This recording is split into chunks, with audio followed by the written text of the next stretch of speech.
நண்பர்கள் அனைவருக்கும் வணக்கம். இன்னைக்கு நம்ம இந்த வீடியோல தமிழகத்தில் மீண்டும் பல மாவட்டங்களில் கனமழை என்ற தகவல் வெளியாகியுள்ளது. ஸோ அதை பத்தி தான் இப்ப நம்ம பார்க்க போறோம். தென்மேற்கு வங்கக்கடல் பகுதியில் குறைந்த காற்றழுத்த தாழ்வு பகுதி உருவாகியுள்ளது. இது அடுத்த 36 மணி நேரத்தில் மேற்கு வடமேற்கு திசையில் தமிழக கடலோர பகுதிகளை நோக்கி நகரும். தொடர்ந்து காற்றழுத்த தாழ்வு மண்டலமாக வலுவடையக்கூடும் என்றும் கணிக்கப்பட்டுள்ளது.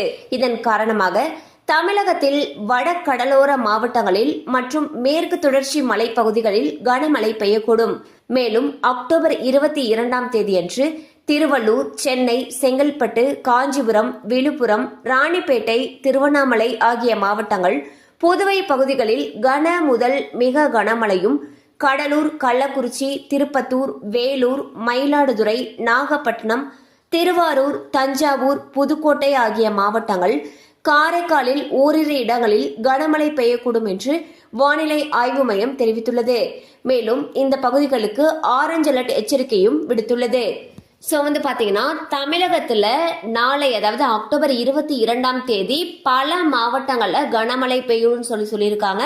அண்ட் பல மாவட்டங்களுக்கு ஆரஞ்சு அலர்ட் எச்சரிக்கையும் விடுத்திருக்காங்க. ஸோ மழை அதிகமாக பெய்யும் பட்சத்தில் அந்த பகுதிகளில் இருக்கக்கூடிய பள்ளி கல்லூரிகளுக்கு விடுமுறை விடப்படுவதற்கான வாய்ப்புகளும் அதிக அளவுல இருக்கு. கண்டிப்பா அந்த அப்டேட் உங்களுக்கு பயனுள்ளதா இருந்திருக்கும் நம்புறோம். மேலும் இது போல அப்டேட்ஸ் உங்களை உடனே ரீச் ஆகணும்னு நினைச்சீங்கன்னா நம்ம சேனலோடு தொடர்ந்து இணைந்திருங்கள். தேங்க்யூ ஃபார் வாட்சிங்.